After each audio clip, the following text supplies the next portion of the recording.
क्या रेवंत रेड्डी आपकी मजबूरी बन गया क्या रेवंत रेड्डी को आप लोग नहीं पूछ सक रहे क्या? आपकी कमजोरी बन गया क्या रेवंत रेड्डी? ये बात समझ में नहीं आ रहा है। ये निर्मल के वाक्य पे, ये जो नरसापुर में जो बच्चों पे हमला है, मजलिस बचाओ तहरीक इसकी शदीद मजम्मत करती है, शदीद मजम्मत करती है मजलिस बचाओ तहरीक। और दोबारा कांग्रेस के तमाम अक़लियती कायदीन से मेरी गुजारिश है कि मुंह खोलो, कुछ तो बोलो यार। कल जो बीआरएस में जो चेयरमैन थे, जो ओहदेदार, जो इख्तेदार पर थे, जो होम मिनिस्टर थे, जो डिप्टी चीफ मिनिस्टर थे, मुसलमानों पर जुल्म हो रहा था, खामोश थे वो लोग, और आज आप लोग खामोश है। कल जो खामोश थे आज उनकी क्या हालत है देखिए। आजमपुरे में गली का कुत्ता नहीं पूछ रहा आज उनको वहां पर, तो कल आपकी भी हालत ऐसी हो जाएगी। अस्सलाम वालेकुम, मैं Amjadullah Khan, spokesman MBT.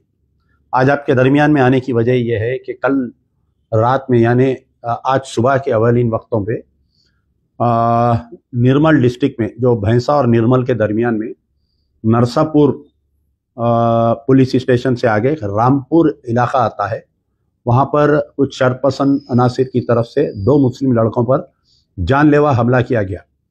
Issue ये है कि भैंसे से ताल्लुक़ रखने वाले कलीम नामी तरकारी के व्यापारी है, वो जो है निर्मल से तरकारी उठाकर भैंसे की मार्केट में लाकर तरकारी बेचते हैं, हमेशा रोज़ाना इनका रूटीन है। तो रोज़ रात में जो है इनकी गाड़ी, इनका ड्राइवर और इनका एक बच्चा जाके तरकारी भर के लेकर आके तरकारी बेचते हैं। तो कल रात में भी रूटीन के मुताबिक ये लोग निकले। इनका ड्राइवर उबैदुद्दीन और एक साथ में एक बच्चा था, रफ़ीक खान नाम है, रफ़ीक खान। तो जब ये लोग जा रहे थे तो इनकी गाड़ी का जो डायनुमा का बेल्ट है, वो बेल्ट टूटने की वजह से इनकी गाड़ी में आवाज़ आ रही थी। तो नरसापुर पुलिस स्टेशन से 2.5 किलोमीटर दूर पर रामपुर बोलकर एक विलेज है, वहाँ पर ये लोग रुक के गाड़ी बाजुक लेके बानट उठा के लाइट डाल के देख रहे थे।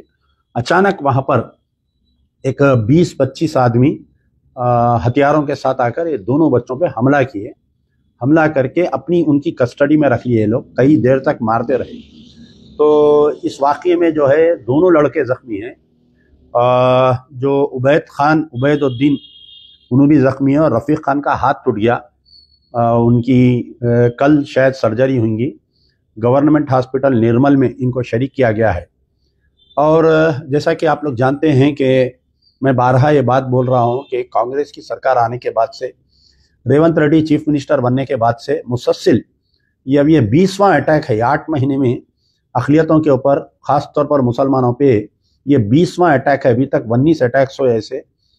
और पुलिस जो है हमेशा की तरह इस मरतबा भी crime number 103 section crime number 103 of 2024 ये जो है नरसापुर पुलिस स्टेशन में एक FIR इश्यू किया गया। जैसा ही ये हमला हो रहा था, ये लोग जो है 100 डायल करके, नहीं, ये लोग भैंसे में अपने लोगों को इत्तला किए, तो वो लोग 100 डायल करके बोले। जब पुलिस आई, पुलिस आने में ताख़ीर की, तो भैंसे से तमाम लोग ने वहाँ पर पुलिस स्टेशन पहुँचने के बाद में ऑफिसर सो रहा था, उसको नींद से जगाने के बाद में जाके पुलिस वाले ये 2 लड़कों को बचाकर लेकर आए। तो दोनों ज़ख्मी हैं। बाद में ये पता चला कि ये जो रामपुर गांव है नरसापुर के आगे निर्मल डिस्ट्रिक्ट का, गंगाधर, यल्लना और इनके साथ एक 20-25 आदमी थे जो इन लोगों पे हमला करने के जिम्मेदार हैं। अब यहाँ पर बात सुनिए आप मेरी कि पिछले जितने भी वाक़यात हो रहे हैं, यानी Congress government Revanth Reddy chief minister बनने के बाद से लेके आज 8 महीने की तकमीली में ये 20वां वाक़या मैं बोल रहा हूँ आपके सामने, कि जहाँ पर अगर मुसलमानों पे हमला हो रहा तो पुलिस का जो है ये बजरंग दल, RSS, बीजेपी हमलावरों के ऊपर नरम रवैया रह रहा है, नरम रवैया। चाहे आप जो है कोई भी वाक़या लीजिए, जिंगी चरला का वाक़या लीजिए, आप जो है जितने भी साबिक़ा में वाक़े आए हैं, तो अब ये कल रात के भी वाक़े में जो क्राइम नंबर 103 ऑफ 2024 सेक्शंस में जो केसेस बुक करे, 118 subsection 1 of BNS, 118 subsection 2 red with 3 of subsection 5, यानी दो लोग जाके हमला कर रहे हैं, जबकि हमलावर 20 से 25 लोग हैं। और बिल्कुल छोटे बच्चे आपस में एक दूसरे को 2 पचकड़ा मार लेते, ऐसा सेक्शन लगाए जो नाके से बेलेबुल है। यानी आज शाम में उनको पूरों को बेल देके छोड़ देते।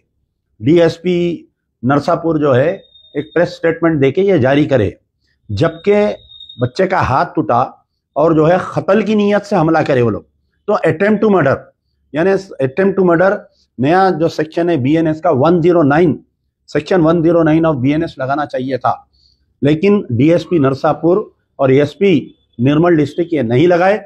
हमेशा की तरह जैसा पिछले 8 महीने से पुलिस का फाशिस्ट तंजीम आरएसएस बीजेपी के वर्करों के ताल्लुक से जो नरम रवैया है, इस हमले में भी वही नरम रवैया देखा गया है।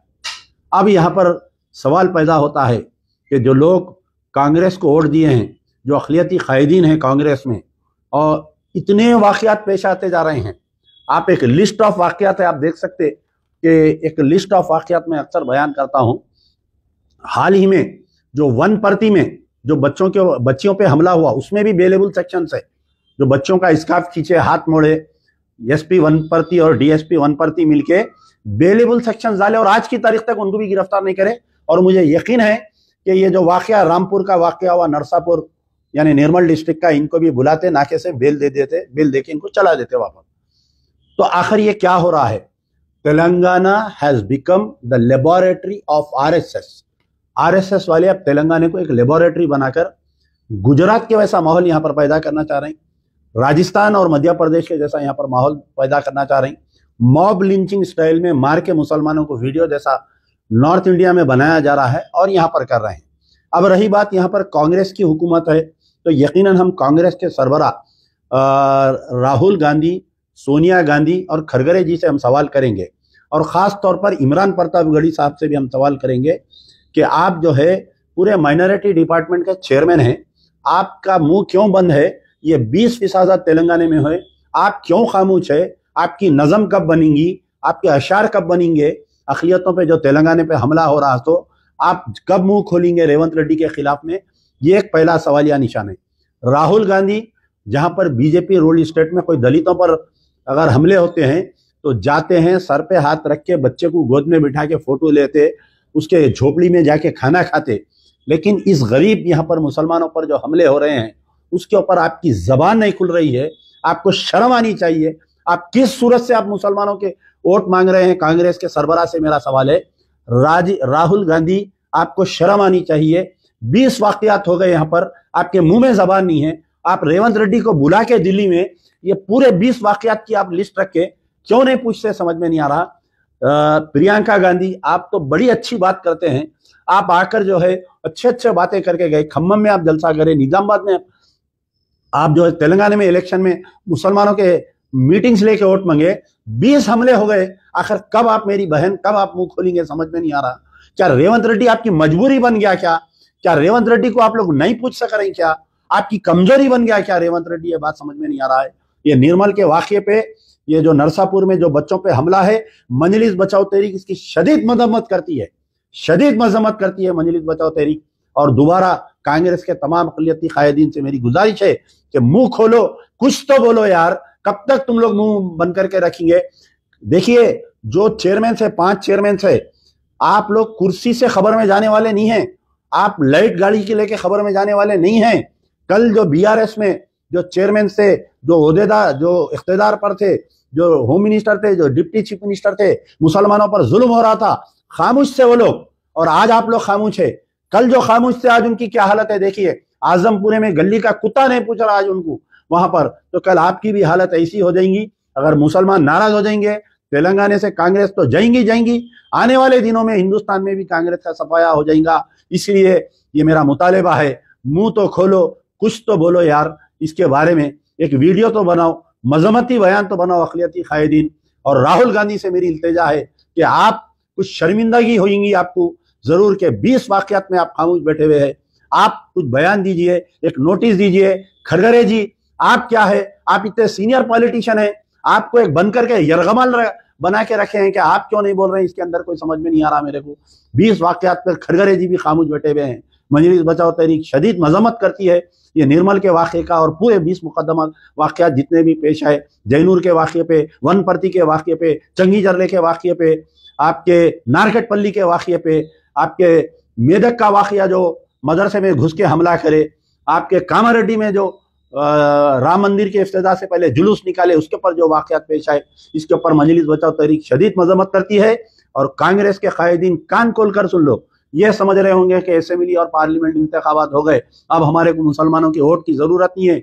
आने वाले 4 रियासतों में, महाराष्ट्र में बहुत बड़ा नुकसान होने वाला है अगर तुम तेलंगाना के मुसलमानों के साथ नाइंसाफी करेंगे तो। यार जिंदा सोबत बाकी।